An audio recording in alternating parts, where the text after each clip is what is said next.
This interview that you're about to listen to, I recorded on February 15th, 2024, and then I never released it. Not because it wasn't powerful. It may even be the most powerful conversation I've ever recorded. But for some reason, which I still don't fully understand, it just didn't feel like the right time. But today is the day when this interview needs to be heard. Exactly 2 years ago today, on December 15th, 2023, it was right after Shabbat, and we all opened our phones to the devastating news. The IDF had accidentally killed 3 hostages, our hostages, as they were trying to escape Hamas. One of those hostages was Yotam Haim. He was 28, and he had been taken from Kibbutz Kfar Aza on October 7th. And on December 15th, after escaping Hamas's captivity in the Shejaiya neighborhood of Gaza City, waving a white flag and calling out in Hebrew, the IDF mistook him and 2 others, Alon Shamriz and Samar Talalka, for a threat, and they opened fire. Instead of watching a video of their family reunion that we could play over and over again as we cried, they were gone, and their families would never have that moment. The circumstances are still under investigation, and none of us can even begin to imagine what the chaos of real-time decisions are like in urban combat, especially when you're dealing with an enemy who uses children as human shields. And the pain of the families and the crushing guilt of the soldiers are both beyond what any words can hold. And then, in the middle of this nightmare, Yotam's mother, Iris Haim, stepped forward. While others were demanding answers and casting blame, she refused to see the soldiers as villains. She believed, even during the captivity, that the state of Israel and the young men fighting for us were doing everything humanly possible to bring her son home. And then she did something that felt almost superhuman. She recorded a message to the soldiers. "I'm Yotam's mother," she said to them. "I wanted to tell you that I love you very much, and I hug you here from afar. I know that everything that happened is absolutely not your fault, and nobody's fault except for that of Hamas. You have to look after yourselves, because only that way can you look after us. At the first opportunity, you are invited to come to our home. Nobody will judge you or be angry. Not me, not my husband, and not my children. We love you very much, and that is all." The soldiers sent back a voice note. "We received your message, and since then, we've been able to function again. Before that, we had completely shut down." And she responded, "Amazing. That's what I wanted." And actually, the very next day, one of those soldiers did come to her home, and she hugged him, and she comforted him, and she told him, "Don't blame yourself. This was God's plan." How does a person find that kind of strength? How does a mother hold 2 unbearable truths at once? A deep love for her son and the love for the soldiers who killed him. 2 months to the day after Yotam was killed, I sat down with Iris in her home in Beit Meir, a quiet little cottage nestled in the Judean hills. And we talked about Yotam, who he was, the life he lived, and why she thinks he tried to escape. And we talked about grief and faith and the courage that it takes to choose compassion when everything inside of you is breaking down. Today, 2 years after that tragic day when Yotam lost his life, and when Iris Haim stepped onto the stage of Jewish history and became a source of strength and grace for the Jewish world, I'm releasing this conversation as a bonus episode. So we're deep in production right now for season 3 of Israel Take 3, called The Jerusalem Files. And I'm creeping through the courtyards and meeting the characters of Jerusalem to tell you their stories. But some stories just cannot wait. No edits, no polish, just the raw conversation as it happened that day. Honest, painful, and hopeful. This is my interview with Iris Haim. This is Israel Take 3, and I'm David Began. Stick with us.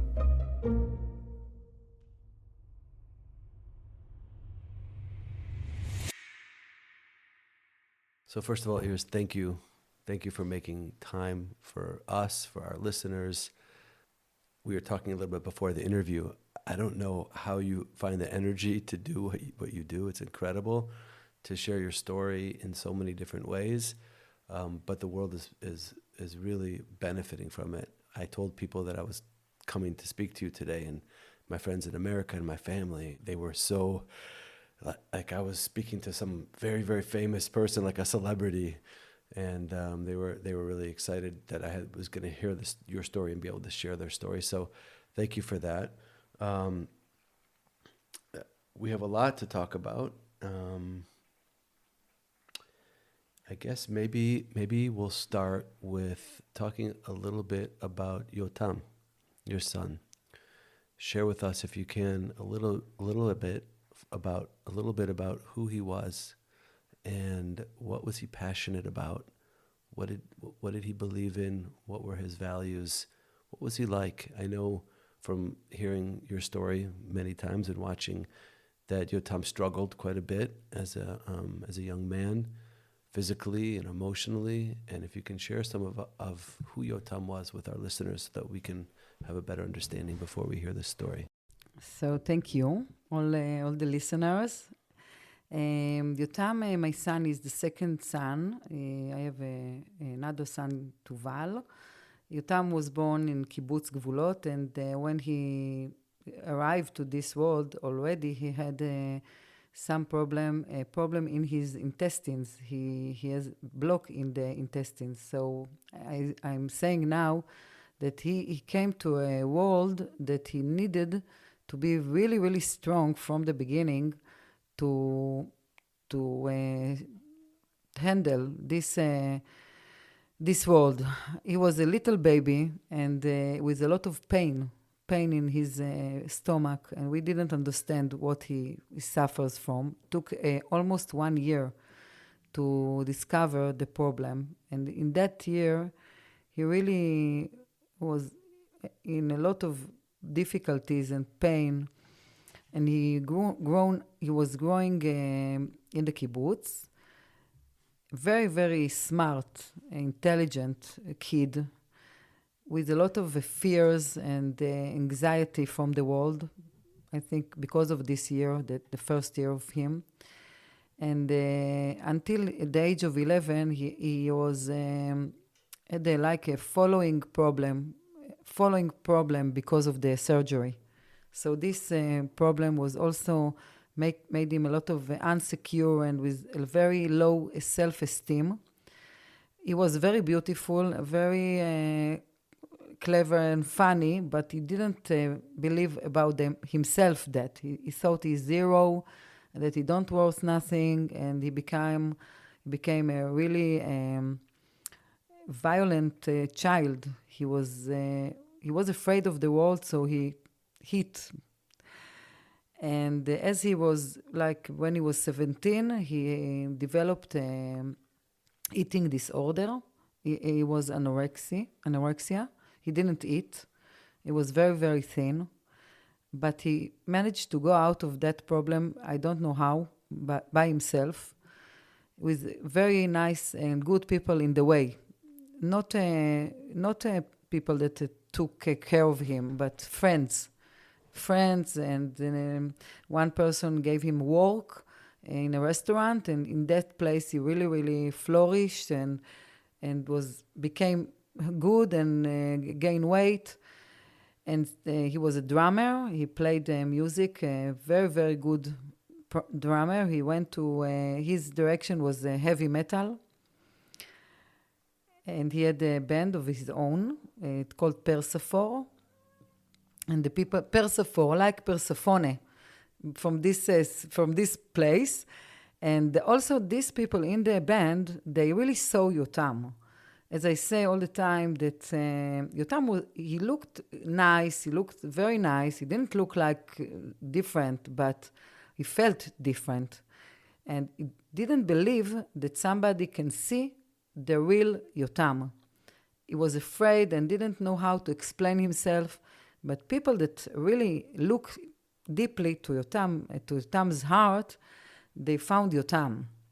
And these people, they were like a family for him. The band, near from the restaurant, Other people from the restaurant, people from the CrossFit, he was training in a CrossFit gym, and they also saw Yotam. He arrived, Yotam, to this morning in October 7th, when he is planning to go to perform with this band. He had a very hard year this year, mostly half year before the 7th of October. He was struggling really for every day to continue life. It was not obvious for him. Life it was not obvious for Yotam. He had also a tattoo on his hand, dot and comer, which now I understood that it means that people that are really struggling with depression and thinking about dying, he was thinking a lot of to finish his life. They are tattooing on their body dot and comer, because dot is, I didn't put the dot. I'm continuing. I put dot and a comma. Yes, it means that when you put the dot, it's the end. But if you put the comma, then you're continuing. And he put on himself by tattooing this. So it means that every day he put the comma, not the dot. So music was his passion. Music was his passion. He really wanted to be famous drummer and to play in very big stages in the world, and the people will know him but because he is a very good drummer. Mm-hmm. He loved animals, and animals were really comfort for him, and also the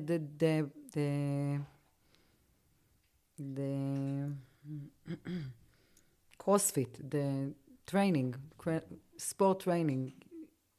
He was very ambitious. I'm sure you must have loved listening to the heavy metal music. Yeah, I loved it, yes. I will tell you something, it's very interesting. When Yotam was 13, he said, I don't want a party for the bar mitzvah, I want to go to Europe. And they said, okay, no problem. I thought maybe you want to go Disney World or something like this. And then he showed me where he wanted to go.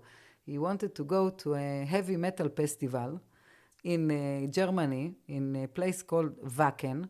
It's a little town that's arranging this festival. So I took him with more 6 of his friends, including my other son, Tuval. And we went like a group, me and other mother, and I don't like this music, but there was one band that I really like. I forgot the name, but it is very nice. I will remember. Okay, so if you could share with us, take us to October 7th and what you know and what you learned later about Yotam's experience. And then, of course, we'll start there. Okay, so as I said, in October 7th, Yotam was in kibbutz Kfar Aza. It's a kibbutz very, very close to the fence of Gaza, for the border. He lived there for 2 years already in a little apartment with 2 rooms. One room is the living room and one room is the shelter. And he was in a very high moral in that morning, because he was supposed to go to perform with his band in a festival in Tel Aviv. We all wanted to come and see him and support him in this festival. And he planned to go at 10 o'clock outside and go to Tel Aviv with his car. All of the equipment was already in the car. I was there, lived then in kibbutz Or HaNer. It's near Sderot, 5 minutes from Yotam. And my husband was living 20 minutes down south there. And in this morning, we all woke up for this terrible attack of missiles.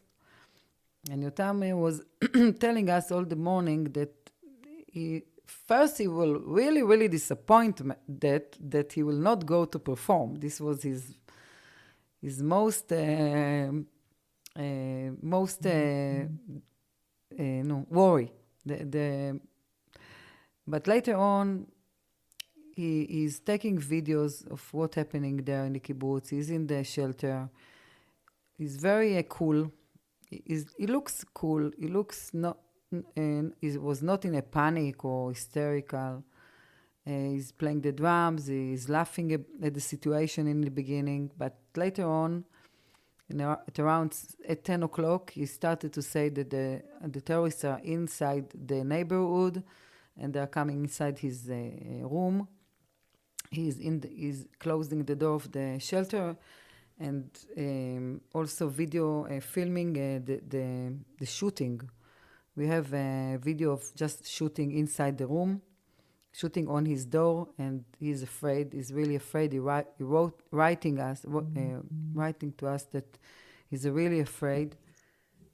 And we are trying to find the solution, find help, the army and the police, but nobody can reach this neighborhood. It was attacked very, very severely. So at 10:44 a.m., we are losing contact with him, and we don't know nothing about him. From this minute, for 3 weeks, we didn't know anything about Yotam. And then how did you... And after 3 weeks, we got the first message from the army that Yotam is kidnapped. Until then, he was considered as missing, and we just knew that his telephone is located there, but we didn't know nothing about him. We saw a film from a soldier that was there, and he filmed his room. The room is burned totally, but the shelter was fine, and we see that the shelter is clean, and there's no struggle. There's no evidence of struggling or blood or something, so we were hoping that maybe he is alive. Of course, we looked for him in the hospitals in Israel, but he was not there. So I prayed as a mother that my son is kidnapped and alive and not killed in that morning. So when you heard after 3 weeks that he had been kidnapped, what were the emotions? How did you feel at that time? What was the response? We waited for any clue, anything. So I was happy. When they told me that he's kidnapped, I was happy. I had faith because I can still hear that he is alive. I was really happy. If you remember the first months, even now, after 4 months, there are still people that we don't know nothing about them. So we still hear about bodies that they are in Gaza, or they found like leftovers of people also here in Israel. So I was praying that this is something, that I know that Yotam is there. They didn't tell me if he is alive or dead. In the beginning, we just knew that he is there. And after 3 days later, we knew that he's alive. How did you know? We had, of course, contact with the army and the intelligence, and they told us. They're coming and they're telling. We are not asking any questions, just having the information, happy, thank you. So once you heard that he was alive, maybe share with us a little bit about what you and your husband and your family started to do at that moment, because all of us know, the people that were here, the people in America who have been watching and following, we all saw an immediate, incredibly strong movement that was organized almost overnight to bring them home now, the hostage movement, the parents, the families. We spoke to some of those families. But I know that your perspective was different. You had a different way of looking at it, and I'd like to hear from you a little bit about how you looked at it versus how maybe it seemed everybody else was looking at it, and why. and how you, as a family, responded and reacted to knowing that your son was a hostage. So we didn't wait until we knew that Yotam was kidnapped. We acted like this from day one. We didn't. We were not part of this group, like you said, because I needed. I needed to know. I wanted to know that Israel, my country, is doing the best, and I believed in all my heart, all the time, that even though there was a terrible, terrible mistake at the 7th of October and before, still there is a country, that we have a government, even that I didn't vote for this government. This is now my government. They are acting, and if I will say something against the government, it means that I have no government. I have nothing to, nobody to count on.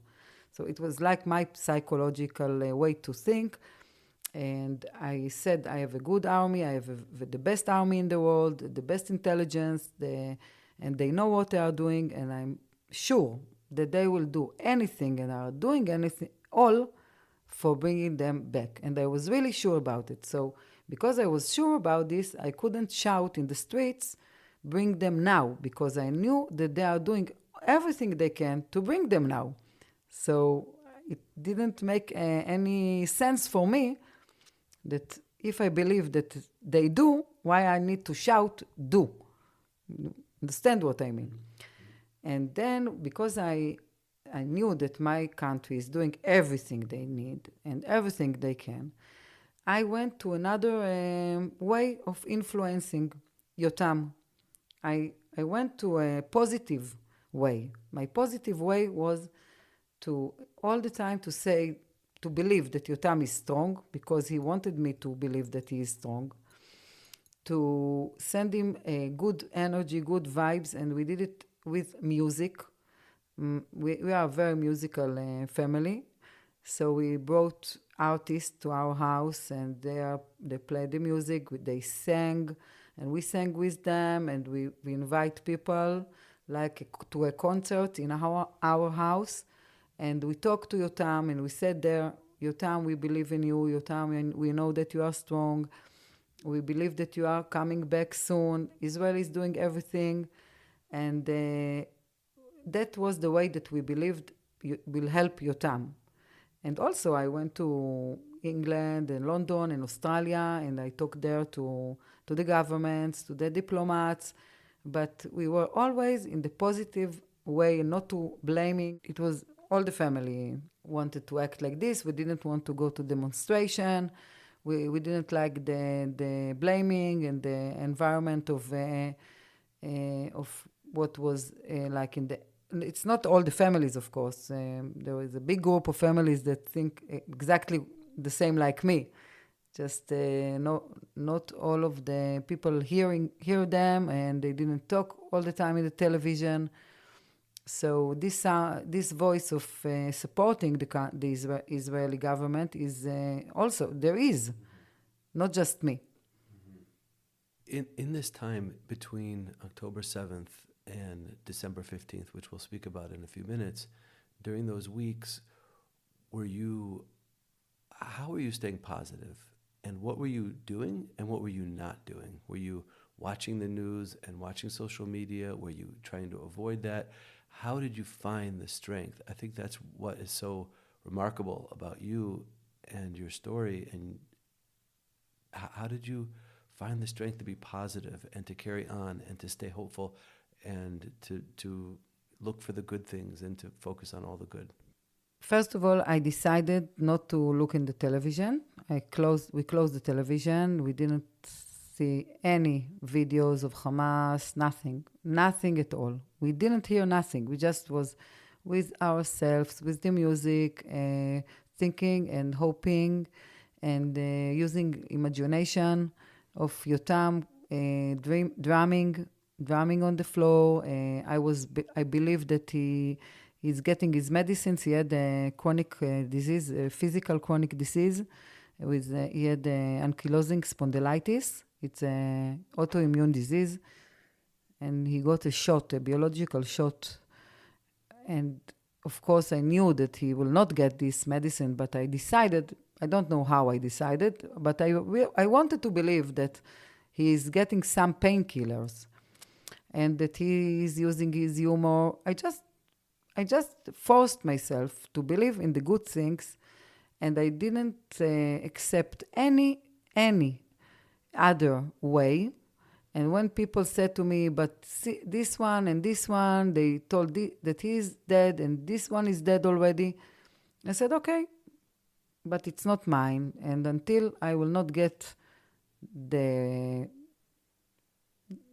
facts that Yotam is dead, I will not believe to this. I don't know nothing, so I can choose what to think. If I don't know, I can choose.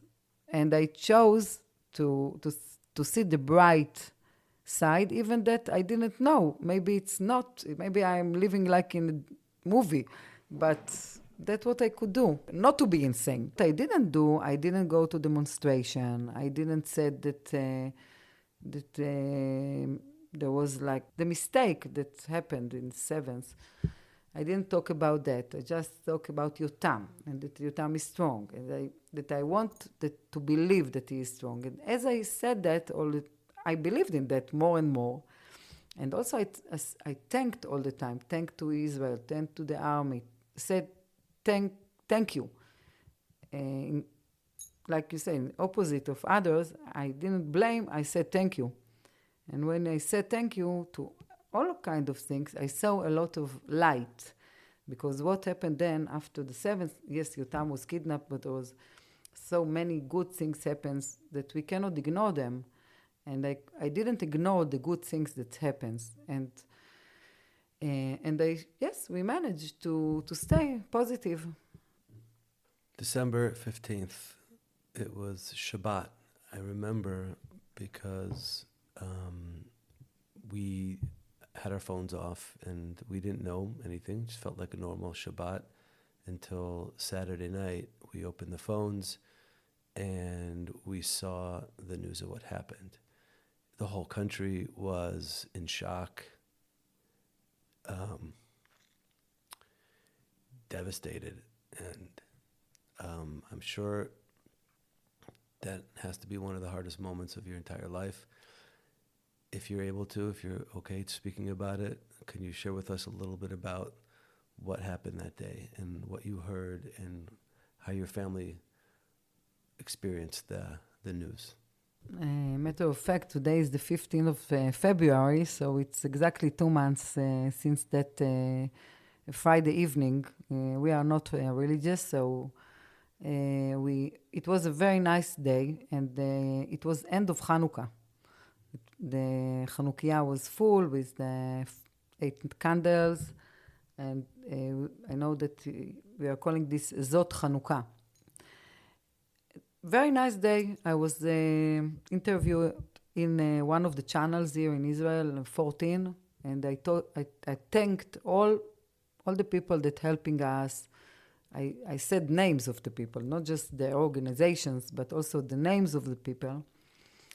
And we had somebody gave us a message that Yotam is coming back at the 15th of December.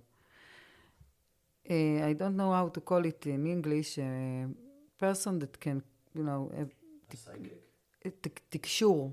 Somebody told us from our family that Yotam will come back at the 15th of December, but we couldn't think that it's a serious thing, and we didn't thought about that. And the 15th, this was the day.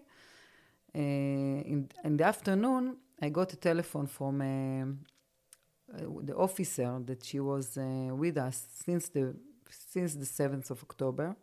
She first brought us the information about the telephone and continued to inform us everything about Yotam and what they found about Yotam during these 70 days, that he is alive, and they knew a lot about Yotam. They knew that he's very well and he's getting medicines, and they have food.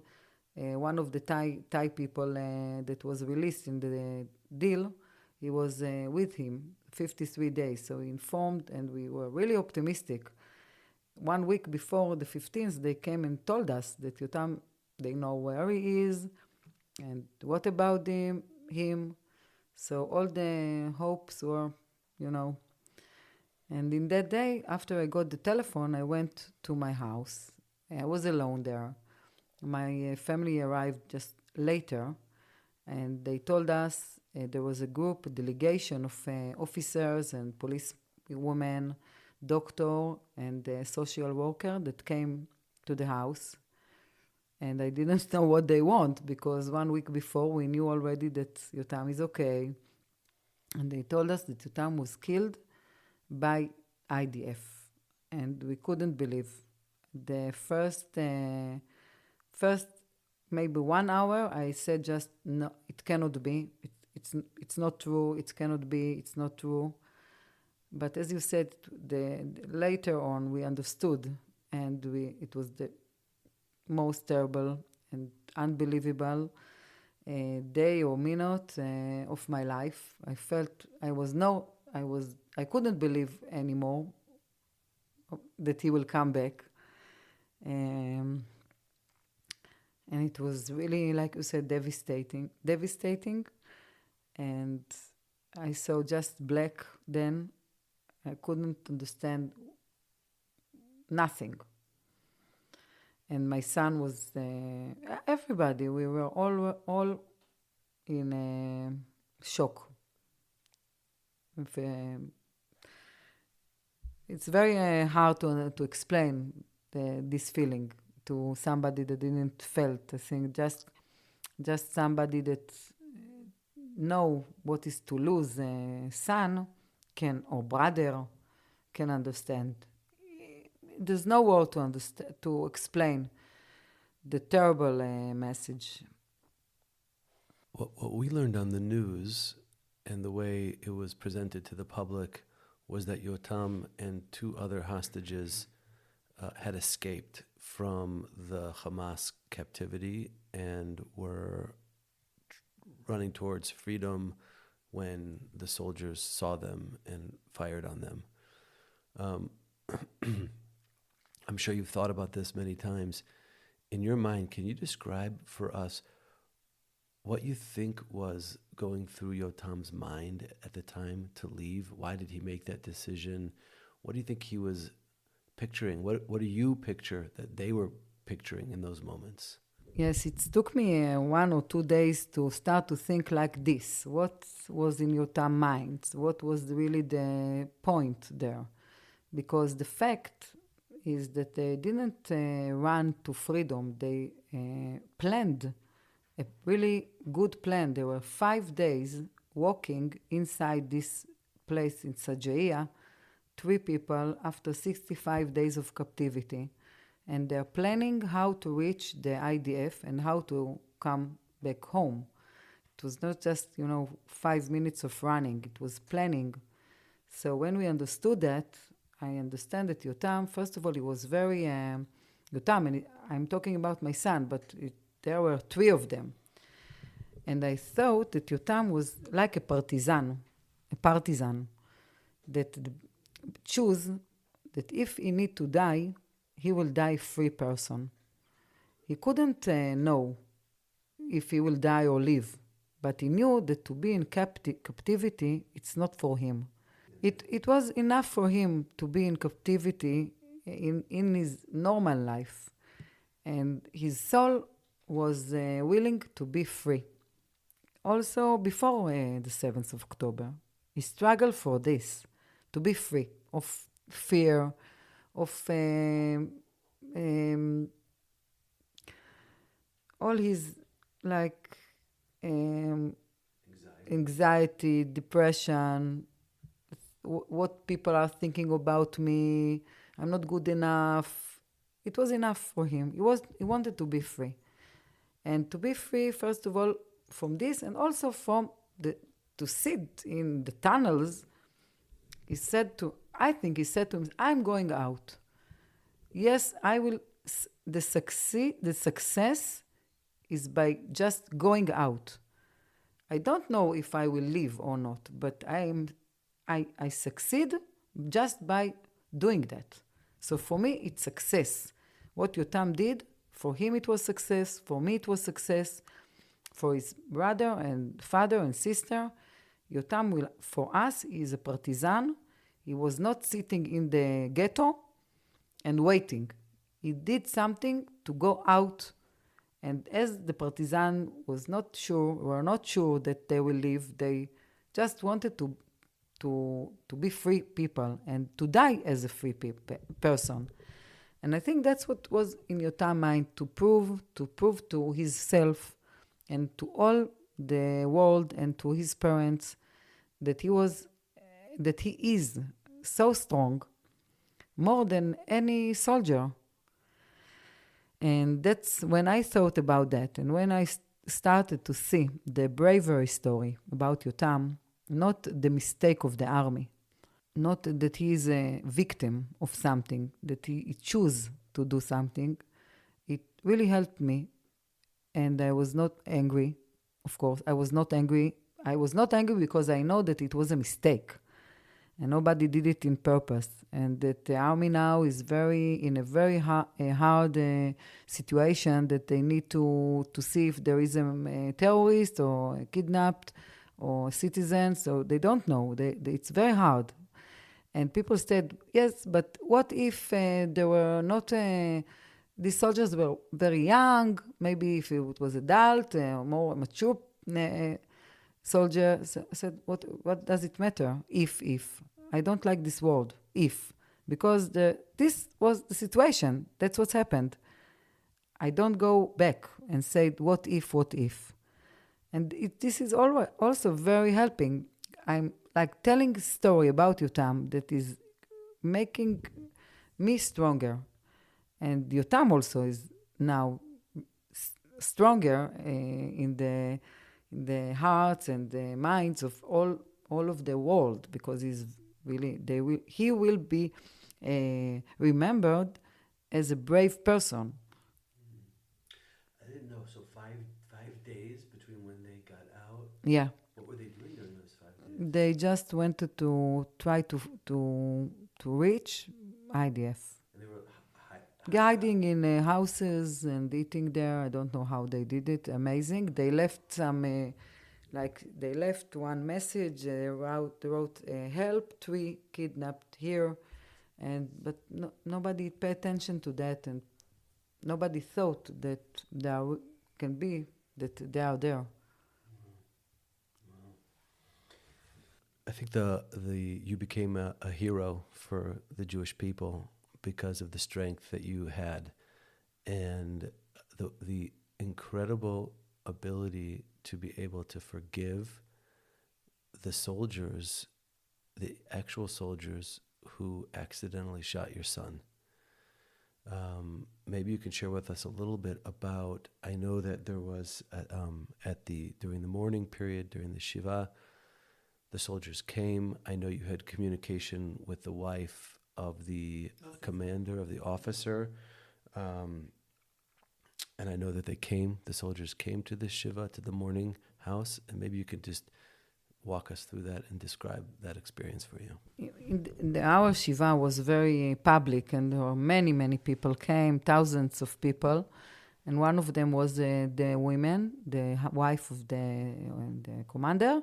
And she told us that all the soldiers now are very, very upset, and they are down moral, very low moral, and they cannot fight. And I was really worried, because I know that when you shoot somebody by mistake, when we say like friendly shooting, in Hebrew it's don't call like this. It's called dut tzedadi. Dut tzedadi is both sides. So the shooting of the soldier that hurt Yotam, I think it's hurt this soldier. It came back to him. The bullet came back to this soldier, and the soldier that shoot, he have a lot of so much guilty feelings, that he can also kill himself. And I know what is to deal with somebody with like emotional problems and psychological problems. And I thought immediately about this soldier and about his mother. that what she is feeling now. And again, my son, he will not come back if I will also be angry about this uh, soldier. Maybe he will be dead. So I didn't want that other people will be dead because of that. Because I think for me, Israeli soldiers, really like my sons, because they are our army. They are protecting us, and I love them, I appreciate them, and I'm worried about them. So it was very natural for me to say what I said, and they really came. It was also surprising because I didn't believe that they will come, but the four of them came, and one of them was like another officer, and three. I don't know who was. I didn't know then who was the person that shoot. But what we said, just said to them that we are not angry, that we understand that it was a war, and in the war we cannot know what's going on. We are not judging.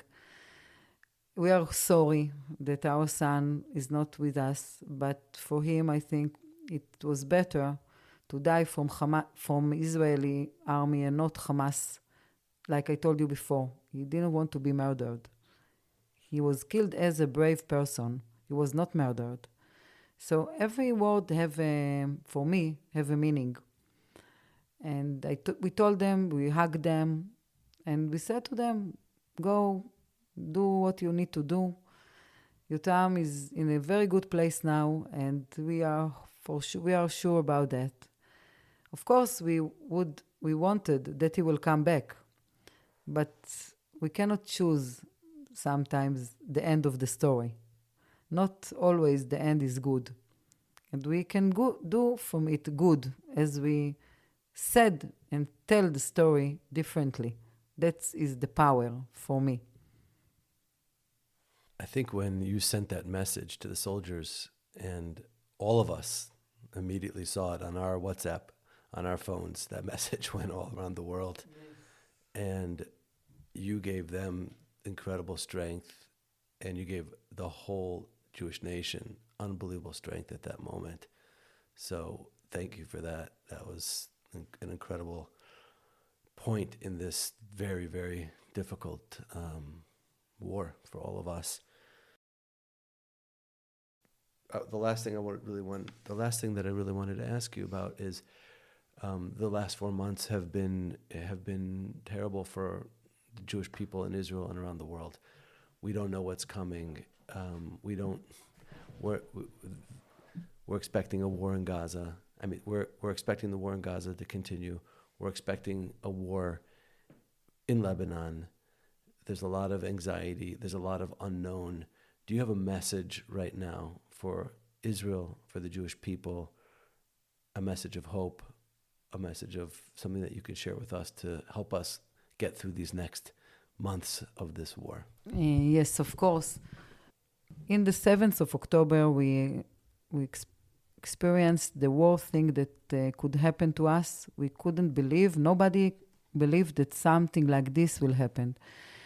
But we got like a wake-up call.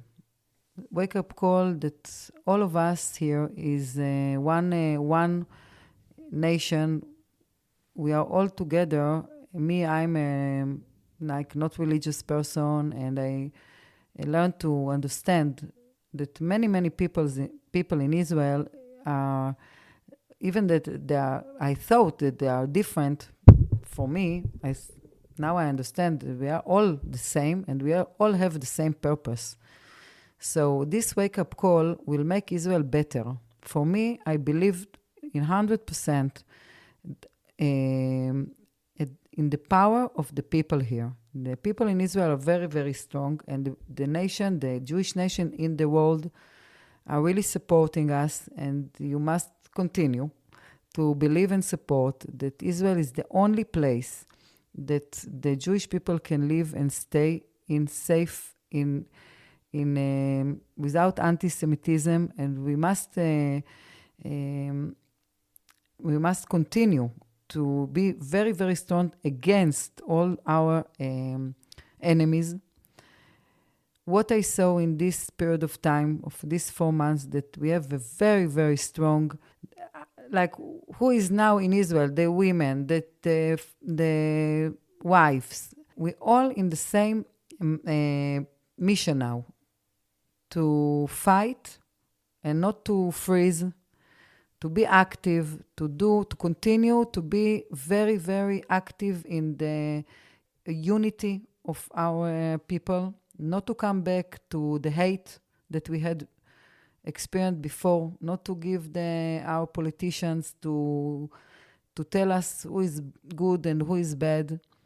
And I think that this is our hope. From this 7th of October terror attack, and so many people died and murdered and kidnapped and butchered. From this, we will be better Israel. That's what I believe. I really believe in that. I see it. Iris, I feel so grateful to have been able to spend this time with you. I feel so much stronger now. I feel so much stronger before I walked in this door, and now I go out and I'm leaving here with strength and clarity. Your positivity, your optimism, your love for your son, and your love for Am Yisrael and for the Jewish people is incredible. There are heroes in Jewish history, and I don't think most of the heroes never intended to be heroes. Yes. Mm-hmm. And I think that when they write the history books, your name is going to be in there as one of the great warriors of the Jewish people. And Yotam's too. Of course, Yotam's, of course. Mm-hmm. And so thank you. Thank you for spending this time with us and for sharing with our listeners your very incredibly inspiring story. Thank you so much. And I really believe that nothing is happening just like that. All of this story is really, like you said, we are a very important part of history, all of us here. All of us who is living now have a part, and I'm not happy that my son is not with me now, but I know he is part of the history, and I am. And the truth, I will say that I feel him all the time with me. He's not with his body, but the soul is here. I really, really feel it. And that's really helped me also.